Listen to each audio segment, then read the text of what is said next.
Petrol ડીઝલની અછતના મુદ્દે સૌરાષ્ટ્રમાં અલગ અલગ જિલ્લાઓમાં ખેડૂતોની લાંબી કતારો છે તે પેટ્રોલ પંપ પર જોવા મળી રહી છે અને આજે જૂનાગઢમાં ધારાસભ્ય ગોપાલ ઇટાલિયાની આગેવાનીમાં આમ આદમી પાર્ટીએ વિરોધ પણ નોંધાવ્યો છે। ત્યારે કલેક્ટર કચેરીએ શું બન્યું વિગતે વાત કરીએ। વૈષ્ણવજન તો તેને કહીએ જે પીડ પરાઈ જાનાને રે। દર્શક મિત્રો, નવજીવન ન્યૂઝમાં આપનું સ્વાગત છે। હું છું ફૈઝાન। વાત કરીએ તો ગુજરાતમાં પેટ્રોલ ડીઝલની અછત સર્જાવાની શરૂઆત થઈ ચૂકી છે અને તેના કારણે ખેડૂતો ખાસ કરીને ડીઝલ ન મળવાના કારણે હાલાકીમાં મુકાયા છે।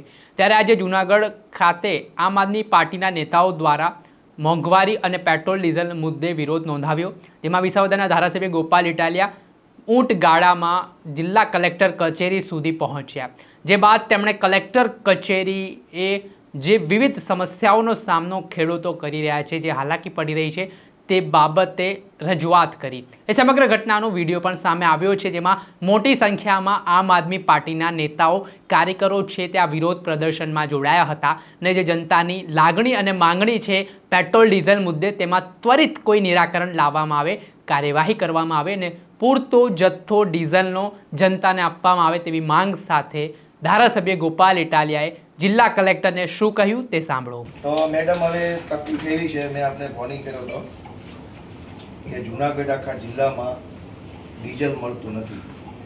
અત્યારે ખેતીની સિઝન હવે ચાલુ થઈ ચૂકી છે, એટલે આગોતરું વાવેતર એટલે કે ઓરણી કરવી હોય તો ડીઝલ મળતું નથી।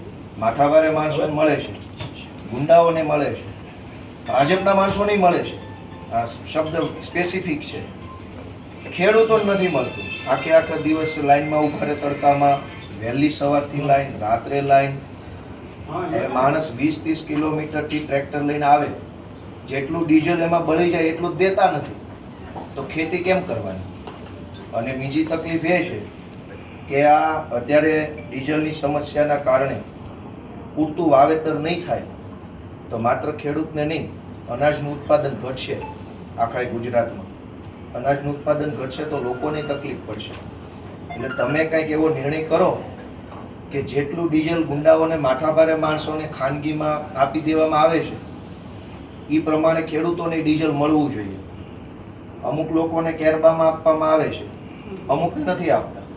અમે ત્યાં ટીમોને એ બધું પણ મોકલી દઈએ છીએ, જો એવું કંઈ હશે તો અટકાવીશું, પણ અમારા પ્રયત્નો પૂરા એવા છે કે બધા ખેડૂતોને લઈને પૂરતા પ્રમાણમાં યોગ્ય રીતે બેન, તમે ટીમ મોકલો એ સારી બાબત છે, પણ વાસ્તવિકતા અલગ છે। તમારે જોવું હોય તો અમે નજરે બતાવી શકીએ એમ છે કોઈ પણ પેટ્રોલ પંપ પર।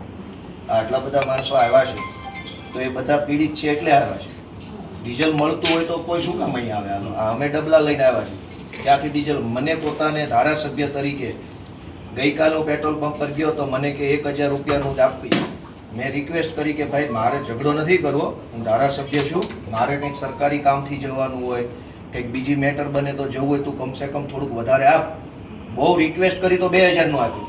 મને પોતાને ગઈકાલની વાત છે, મારી પાસે પાવતી પડી છે, 2000નું ડીઝલ મારી ગાડીમાં છે।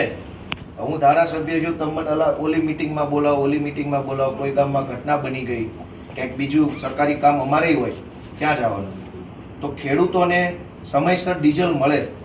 અને આ કાંઈ, અને ઘણા લોકો સ્ટોક કરે છે, જેની રાજકીય પીઠબળ છે એ લોકો તો સ્ટોક કરે છે, એને તો આપણે રોકી નથી શકતા।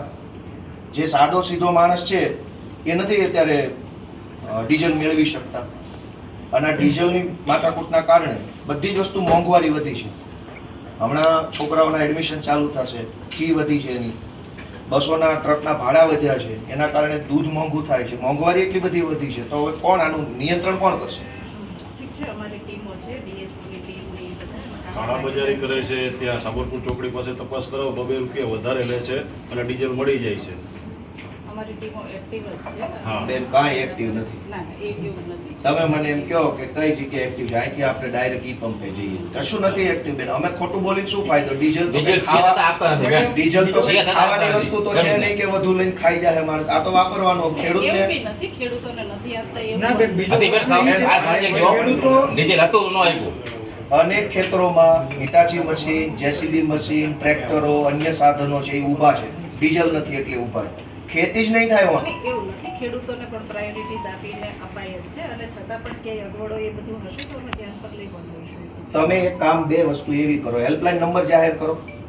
જુનાગઢ જિલ્લાનો ખેડૂતો માટે હેલ્પલાઇન નંબર જાહેર કરો. જે ખેડૂતોને સરકારે નક્કી કર્યા પ્રમાણે ડીઝલ ન મળે તો એ હેલ્પલાઇન ઉપર ફોન કરે. હેલ્પલાઇન તો જાહેર કરો તો તમને ખબર પડે ફરિયાદો કેટલી છે. અહીં હું આવ્યો જનતા વતી તો તમે મને કીધું ટીમ સક્રિય છે. ધારો કે ગ્રાઉન્ડ ઉપર ખરેખર ખેડૂતને તકલીફ પડે છે તો ફોન ક્યાં કરવાનો? નંબર તો છે નહીં. જેની પાસે અમારો નંબર હોય અમને કહે, અમે તમને કહીએ, તમે સરકારી જવાબ આપો. તો મને તમે એમ કહો કે હેલ્પલાઇન નંબર જાહેર કરો છો કે નહીં? હેલ્પલાઇન જાહેર કરો. ઇમરજન્સી છે આ. ખેડૂતોને અત્યારે ખેતીની સિઝન છે અને સંગ્રહખોરી કંઈ થતી હોય ભેગું કરી લે. ઘણાને ખબર હોય ગામમાં કોણ સંગ્રહખોરી કરે. તમે હેલ્પલાઇન નંબર જાહેર કરો તો અમે ખેડૂતોને કહીશું કે તમારા ગામમાં જેણે સ્ટોક કરી લીધો હોય એની ગુપ્ત માહિતી સરકારને આપો. અનેક લોકોએ ગોડાઉન ભરી લીધા છે, ખબર છે જનતાને, અમને ખબર, ફરિયાદ ક્યાં કરવાની?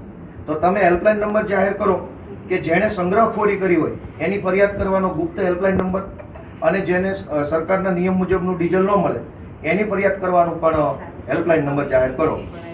તો આ આવેદનપત્ર સ્વીકારી લ્યો અને એની ઉપર પગલાં જે લ્યો એનું આવો ભાઈ. જી આપણે સાંભળ્યા હતા વિસાવદરના ધારાસભ્ય ગોપાલ ઇટાલિયા. અને ગુજરાતભરમાં આજે આમ આદમી પાર્ટી દ્વારા આવી રીતે પેટ્રોલ ડીઝલના અછત મુદ્દે વિરોધ નોંધાવવામાં આવી રહ્યો છે. ત્યારે જોવાનું રહ્યું કે જે પરિસ્થિતિ મુકાઈ છે, ગુજરાત સંકટનો સામનો આજે કરી રહ્યો હોય તેવી સ્થિતિ નિર્માણ પામી છે. ત્યારે ગ્રામ્ય વિસ્તારોમાં જે પેટ્રોલ પંપ બંધ કરવાની નોબત આવી છે, ત્યારે કેટલાક સમય સુધી આ સમસ્યા છે તે યથાવત રહે છે તે આવનારા સમયમાં ખબર પડશે. દર્શક મિત્રો, આવા જ વિડીયો જોવા માટે નવજીવન ન્યૂઝને લાઇક કરી લો, સબસ્ક્રાઇબ કરી લો અને વધુમાં વધુ શેર કરો.